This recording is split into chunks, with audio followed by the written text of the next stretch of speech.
এই শীতের মধ্যে আপনি এখানে রাস্তার পাশে শুয়ে আছেন, এখন তো উপায় নাই বাবা, এছাড়া বুদ্ধি নাই। তো শীতের কাপড়ও তো নাই। এই যে রাতে খাবার হয়েছে আপনার? ওই যে কলা, এই মুড়ি একজনে দিছিল, হ্যাঁ।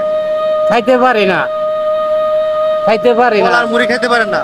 না, ভালো লাগে না। এই যে প্রিয় বন্ধুরা, আসুন, একটা মানুষ এই যে কলা আর মুড়ি, খাইতে পারি না। কলা আর মুড়ি দিয়ে কি আজকাল হয়? যারা আমাদের সমাজে বিবেকবান যারা মানুষ আছেন, আপনাদের কাছে প্রশ্ন, যে রাতের খাবার কলা মুড়ি দিয়ে কি হয়? এই কলা মুড়ি নিয়ে খেয়ে রাতে শুয়ে থাকেন।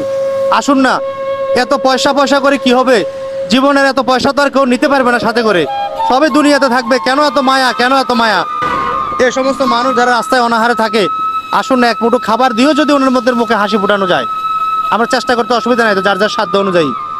শপথ নিয়ে ফেলেছি, যতদিন বাঁচবো নিজের কর্মের পাশাপাশি এ সমস্ত মানুষের পাশে থেকে মৃত্যুবরণ পর্যন্ত করে যাব।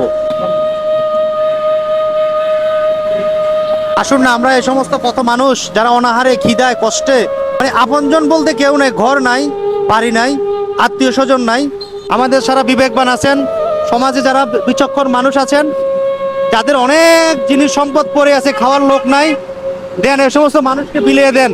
মৃত্যুর পরে অন্তত কোনো না কোনো জবাব দেওয়ার মতো রাস্তা হয়তো তৈরি হলে হতে পারে।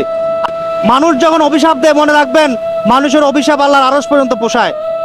এই কান্না শেখ বিবেকের কান্না, এই কান্না হলো মায়ার কান্না, এই কান্না হলো মানুষের আত্মনাদ। আপনি 10 তলায় ঘুমাবেন, আরেকজন গাছতলায় ঘুমাবে, খাবার পাবে না, এইটা কোনো সমঝোতা হতে পারে না। কষ্টে পুরুষ মানুষ, কত কষ্টে কান্না আসে, কত কষ্ট হলে মনের মধ্যে চোখের পানি আসে, অনুভব করে নেবেন। আসুন, টাকা দিয়ে কি করবেন? সপ্তাহে একদিন, মাসে একদিন ঘুম হারাম করে এ সমস্ত কত মানুষের পাশে এসে জীবনটাকে উপভোগ করেন, দেখেন জীবনটা কেমন লাগে। আমরা যারা অনেক ভালো আছি, এই ভালোর কৃতজ্ঞতা স্বীকার করার জন্য এই সমস্ত মানুষের পাশে এসে দাঁড়াই।